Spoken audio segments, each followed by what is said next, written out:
Hey guys, how's it going? This is Sgt Mooby. I'm playing a little bit of Domination on Quarry. My class for this match was the P90 with Bling, and the Bling attachments are Silencer and FMJ. My other parks are Stopping Power Pro and Commando Pro. Now, I won't really be talking about much about this video apart from scores on the doors at the end, because I kind of want to take this time to talk about a point that's been heavily in the news these past few weeks and months, and that is the UK student riots. For people in America that aren't quite sure of what I'm talking about when I say student riots, I'm saying the UK government has decided that the students will no longer have government funding to go to university. They will have to pay £9,000 a year to go to university.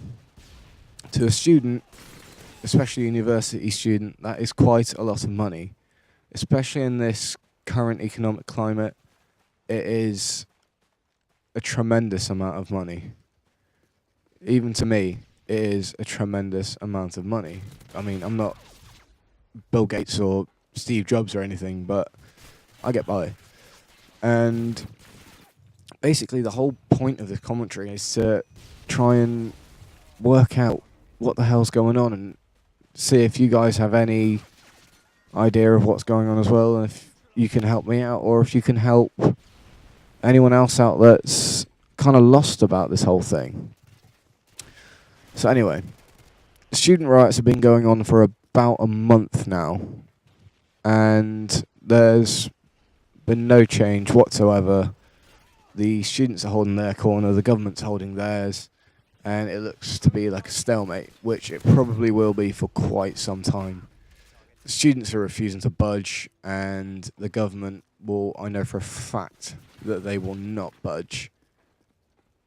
The students have kind of shot themselves in the foot recently during one of the recent riots by smashing up Prince Charles's car, which probably wasn't the best idea considering he was one of the main people in favour for dropping the cuts and young people going to university. Now, that just doesn't seem right to me. If someone's fighting your corner, you don't turn around and go, no, I think we can do it by ourselves, thanks. By the way, I'm just going to smash your window while you walk away. It's madness. Why on earth would anyone decide, oh yeah, I know what I'm going to do. I'm going to smash up Prince Charles's car with a hammer? That is just stupid. In more ways than one, it is just stupid. Number one, bring a hammer to a riot. And number two, not knowing that Prince Charles was one of the main people that's wholly supported you for this little, I'm going to call it an escapade, because that's what I feel it really is, a little escapade by the uni students. Now, please don't get me wrong, I'm not saying that all students are lazy and all they want is a free handout and a free can of beer. That is in no way, in not any means what I'm saying.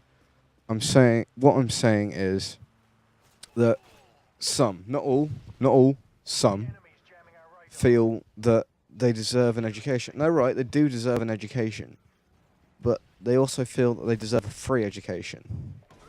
This isn't school anymore, guys. This isn't compulsory. You're here because you want to be. It's just like college. You're here because you want to learn.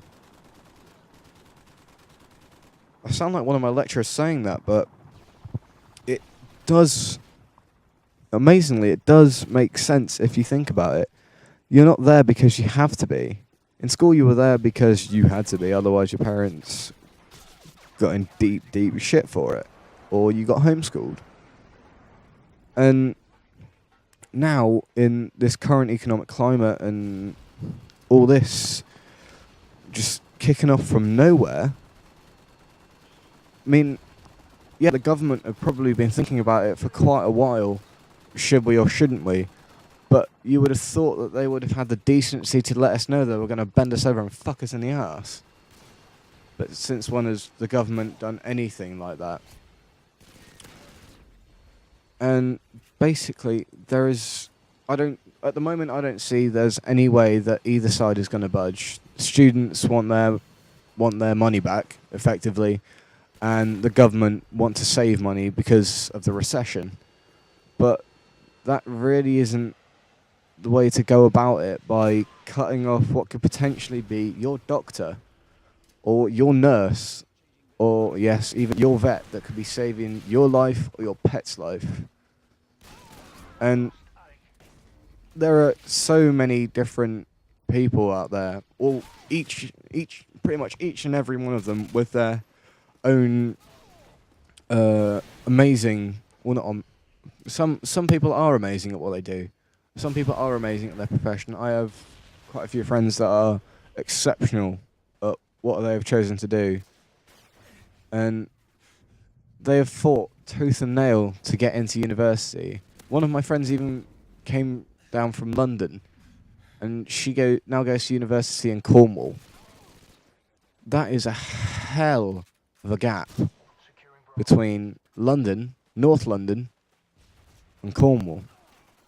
That's how much people are willing to go.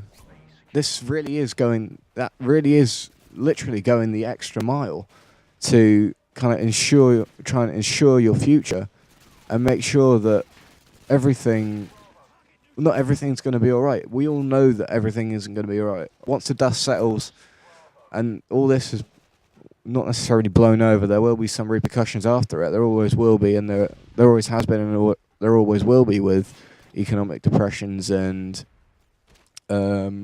students deciding that, yeah, now's the time we're all going to go to war with ourselves.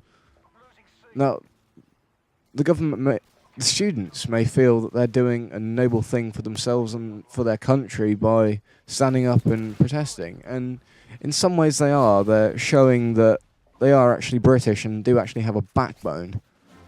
And it's what we do. We're an island race. What can I say? It's what we do. But just because we're an island race and fighting is what we do does not mean that we have to be throwing fire extinguishers off roofs or trying to kick the shit out of royalty in their own cars. I mean, alright, yeah, Prince Charles ain't the most handsome looking bastard in the world, and look at his jug ears. Come on, someone in the royal family knew someone in the royal family a little bit too well, don't you think? But still, he was on your side. Alright, yes, I am 18. I am technically still a student. I'm in college, and I feel that just by taking a hammer to someone's car, we have lost our strongest ally that we could have pretty much ever wanted. I mean, a royal getting his hands dirty, well, he didn't get his hands dirty at all. He got his window dirty by some guy wielding a hammer. But that's neither here nor there. We have a royal trying to fight the cause, and you're just throwing it back in his face. I mean, seriously, what is the point? If you're just going to be an arsehole about it and throw it back in his face, he might as well have just not bothered. Because at the end of the day, that's pretty much what he should have done in the end. Just not have bothered. Because I very much doubt he thought he was going to get assaulted or get his shit kicked up in front of him. And I don't think he deserved it. I've never really been a fan of royalty or monarchs or anything like that. But come on, this is one human being trying to defend another human being. That's surely human nature to want to defend each other, unless you're a psychopath or just wrong in the head. But anyway, alright, wrong in the head might be a little bit strong. I do have occasions when I've I see someone in the street that's been giving me shit for years, and I just feel like I want to take a rock and smash his head in. But, you know, that's human nature as well. That's pretty much survival of the fittest trying to work. But at the same time, I don't. Because I know that the repercussions of doing it would be more terrible than anything. Yeah, alright. Going to jail, really, some people it's a holiday, and to some people it's a roof over the head and three square meals a day. Anyway, the game's just about wrapping up now, guys, so I'm going to cut this one here. The scores on the doors at the end of this one was 28 and 15. I've been Sgt Mooby. Thank you very much for watching. Please remember to rate, comment and subscribe. It's been a pleasure, guys. I shall see y'all next time.